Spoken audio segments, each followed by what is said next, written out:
ለእግዚአብሔር ጊዜ ከሌላችሁ ትጠፋላችሁ። የእውነቴን ለማስቀደስ ጊዜ የሌላችሁ ሰዎች ዕድሜያችሁ ያጥራል። ለምንድን ነው እግዚአብሔር 7 ዕለት ብቻ የፈጠረው? 7ቱ ቀኖች ፍጹም ናቸው ለማለት ነው። 7 ብቻ። ለምን 8 ቀን አይፈጥርም እግዚአብሔር? ወይስ ዝቅ ብሎ 6 ቀን ቢያደርገው ምን አለ? የዚህ ዓለም ዋና ምሰሶዎች 7 ዕለታት ናቸው። በመጽሐፈ ምሳሌ ምዕራፍ 9 ከቁጥር 1 ጀምሮ እንዲህ ይላል፣ ጥበብ ቤቷን ሰራች፣ 7 ምሰሶዎችንም አቆመች ይላል። ጥበብ የተባለ እግዚአብሔር ወልድ ነው። ጥበብ ወልድ ይችን ዓለም ፈጠረች፣ 7 ምሰሶ አቆመች ማለት 7 ዕለታትን ፈጠረች ማለት ነው። 7ቱ ዕለታት ለምንድን ነው ምሰሶ የተባሉ ሲባል ምሰሶ ቤቱን እንደሚያጸናው በዚህ ዓለም የሚኖር ነገር ሁሉ ጸንቶ የሚኖረው በ7ቱ ዕለታት በሚሰራ ሥራ ነው ማለት ነው። ምሰሶው ሲፈርስ ወይም ምሰሶ ቢነቀል ቤቱ እንደሚናድ ሁሉ የሰው ልጅ ሕይወቱ የሚናደው ወይም የሚፈርሰው በ7ቱ ቀናት በሚሰራቸው ሥራዎች ናቸው። 7 ቀን የምንሰራው ሥራ ወይ ሕይወታችንን ያፈርሳል ወይ ሕይወታችንን ይሰራል። ምሰሶዎቹ በትክክል የቆሙለት ቤት እንደማይፈርሰው 7ቱን ዕለታት እንዴት መጠቀም እንደሚችል የሚያውቅ ሰው የጸና ቤት ይኖረዋል። የልብ ቤት፣ የአእምሮ ቤት፣ የሥጋ ቤት፣ የነፍስ ቤት ይኖረዋል ማለት ነው። እንኳን እኛ እግዚአብሔር ራሱ ቀን ተጠቅሞ ነው ሥራ የሠራ። ቀንን የማይጠቀም ሰው ምንም ማድረግ አይችልም። እግዚአብሔር 6 ቀን ነው ይህን ዓለም የፈጠረው። አይገርማችሁ? በ6 ቀን ዓለምን ፈጠረ። ምን ማለቱ ይመስላችኋል? ኋላ ያን 6 ቀን ደግሞ ለእኛ ሰጠን።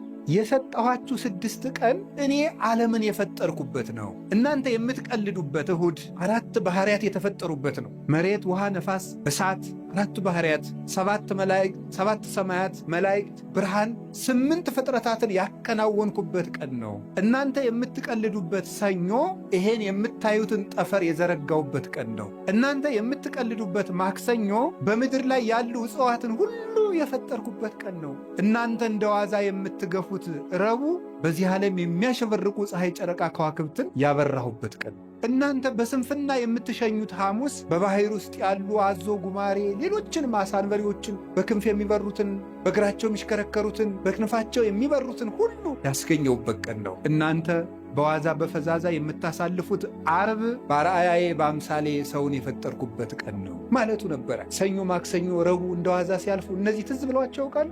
እንደዚህ ያሉ ድንቅ ነገሮች የተደረጉት በ6 ቀን። የጊዜን ጥቅም አያችሁት? በ7ተኛው ቀን እግዚአብሔር አረፈ። ምን ማለት ይመስላችኋል? እግዚአብሔር ስራችሁ ብዙ ይሁን እረፍታችሁ ጥቂት ይሁን ማለቱ ነበር። ይኸውላችሁ በዚህ ዓለም ላይ ብዙ ሰዎች የሚቸገሩበት ምክንያት ደስታን ፍለጋ ነው። ደስታ ደግሞ ከመስራት የሚመጣ ነው እንጂ ከማረፍ የሚመጣ አይደለም። ዛሬ ለምን ይመስላችኋል የምንቀሰፈው? እግዚአብሔር ጊዜ ሰጠ፣ አልተጠቀምንበትም። ስለዚህ እየቀነሰ ይወስደናል ማለት። ቀኑን ሁሉ ለእግዚአብሔር መስጠት። ከእግዚአብሔር ጋር ጊዜ የሌለው ሰው እግዚአብሔርም ከእሱ ጋር ጊዜ የለው። ለእግዚአብሔር ጊዜ ከሌላችሁ እግዚአብሔርም ለእናንተ ጊዜ አይሰጥም። ለእግዚአብሔር እንዴት ጊዜ ታጣላችሁ? እግዚአብሔር የቲክቶክን ሩብ ይደርሰዋል ዛሬ። እንዴት ተጣድፎ ሰው እንዴት ተጣድፎ የዘወትር ጸሎቱን እንዲሁ ያም ካደረሰ ነው። ተጣድፎ ጨርሶ ግን ፌስቡክ ላይ ቲክቶክ ላይ ግን ተጥዶ ነው የሚውለው። ለእግዚአብሔር ጊዜ ከሌላችሁ ትጠፋላችሁ። የእውነቴን ለማስቀደስ ጊዜ የሌላችሁ ሰዎች ዕድሜያችሁ ያጥራል። ለዘወትር ጸሎት ዕድሜ ከሌላችሁ፣ ጊዜ ከሌላችሁ፣ ከእግዚአብሔር ጋር ለመገናኘት መጽሐፍ ቅዱስ ለማንበብ ጊዜ የሌላችሁ፣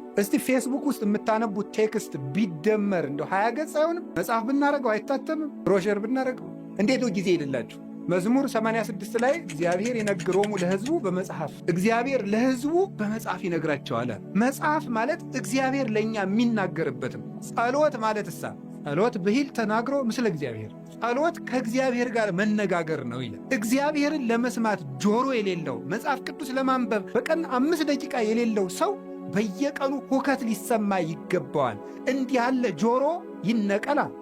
ያንን ነቢይ የማትሰማ ጆሮ ግን ከወገኖቿ ተለይታ ትጥፋ ይል። ያን ነቢይ የማትሰማ ማለት ክርስቶስን የማይሰማ ጆሮ ይነቀላል። ሰላም እግዚአብሔርን መስማት የማይፈልግ ጆሮ ሁከት፣ ጦርነት፣ ብጥብጥ፣ ሞት ሊሰማ ይገባዋል። በየቀኑ ይህን የምንሰማበት ምክንያት ለእግዚአብሔር ጆሮ ስለሌለን፣ ለእግዚአብሔር ዓይን ስለሌለን፣ ለእግዚአብሔር እግር የለን።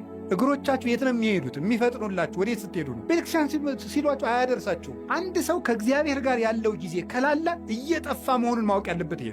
ቀኑን ሙሉ በሰላም መዋል ከፈለጋችሁ ያለ ሁከት መዋል ከፈለጋችሁ፣ የሚያባረራችሁ ሳይኖር መዋል ከፈለጋችሁ ከክርስቶስ ጋር 1 ሰዓት ቆዩ። ለእግዚአብሔር ጊዜ ይኖራል። ለእግዚአብሔር የምናስብበትም ጊዜ፣ የምንጸልይበት ጊዜ፣ የምናነብበት ጊዜ፣ የምናስቀድስበት ጊዜና ከእግዚአብሔር ጋር የምንኖርበት ጊዜ ይኖራል። እግዚአብሔር እኛ ለእሱ ጊዜ ስንሰጠው እሱ ደግሞ ለእኛ ምን ይሰጠናል? ጊዜ ይሰጠናል። ያለ ጊዜያችን እንዳንሞት የማደጊያ የመለወጫ ጊዜ ይሰጠናል እግዚአብሔር። አሁን እኮ ሁሉም ሰው ቲክቶከር የሆነው እቤት የሚሰማው ስላጣ ነው። እቤት የሚሰማው ስላጣ እዚያ እየወጣ መለፍለፍ ዝም ብሎ ኤአይ የሚባል መታልና ይጠቅመዎታል አንዳንድ ጥያቄ ቢጠይቁት አለኝ። እሺ ብዬ የሆነ ቀን የሆነ ጥያቄ ጠየቅኩት። ወደፊት ለኦርቶዶክሳውያን ፈተናችን ምን ሊሆን ይችላል ብዬ ጠየቅኩት። እመቤቴን ከልቤ መግራቸው አንዱ ኤአይ ነው አለኝ። ስለዚህ የእግዚአብሔር ቤተሰቦች ታውት ሁሉንም ነገር ይሄን ያለውን ነገር ሁሉ ተጠቀሙና አሁን በኢንተርኔት የመጡትን ፕላትፎርሞች ሁሉ ከቻላችሁ ለድነት ተጠቀሟቸው፣ ካቃታችሁ ደግሞ ተዋቸው። አሁን ስታነቡም ኢንተርኔትን ብታዳምጡ፣ ቲክታክን ብታዳምጡ፣ ፌስቡክ፣ ዩቱብ ብታዳምጡ ወይ ለነፍሳችሁ ወይ ለእንጀራችሁ